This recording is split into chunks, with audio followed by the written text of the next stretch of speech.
বরিশালের ১৬ নং উত্তর উলানিয়া ইউনিয়নে বিএনপির উদ্যোগে ২ নং ওয়ার্ডে সদস্য ফরম ও বিতরণ মতবিনিময় সভা অনুষ্ঠিত হয়েছে।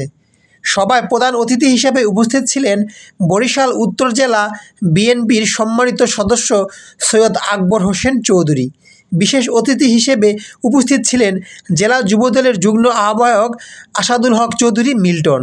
এছাড়াও উপস্থিত ছিলেন ইউনিয়ন বিএনপির যুবদল, স্বেচ্ছাসেবক দল, ছাত্রদল, শ্রমিক দল, মহিলা দলসহ অঙ্গ ও সহযোগী সংগঠনের নেতৃবৃন্দ।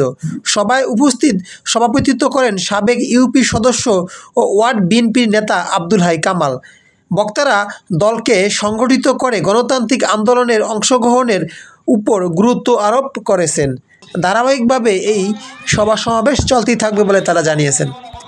আওয়ামী লীগের নির্যাতনের নিপীড়নের কারণে মানুষের বিএনপি ভোট চাওয়া কিন্তু লাগে না। বিএনপি আওয়ামী লীগের নির্যাতনের কারণে মানুষ বিএনপি ভালোবাসে, বিএনপি ভোট দিয়েছে। কিন্তু সেই আওয়ামী লীগ আজকে সরে গেছে, শেষ। তাদের নির্যাতন নিপীড়ন তারা এখন আধা কত বেশি হয়, তারপরে কিন্তু আবার আলাদা হয়। আওয়ামী লীগ এত নির্যাতন করছে, আজকে তাদের খুব কঠিনভাবে হয়েছে। কিন্তু যারা আওয়ামী লীগের জায়গায় চলে গেছে, এখন ভারত দিয়ে হয়ে তবজি করতে আছে, ওখান থেকে তারা সরঞ্জাম নিতে আছে দেশকে অস্থিতিশীল করার জন্য। কিন্তু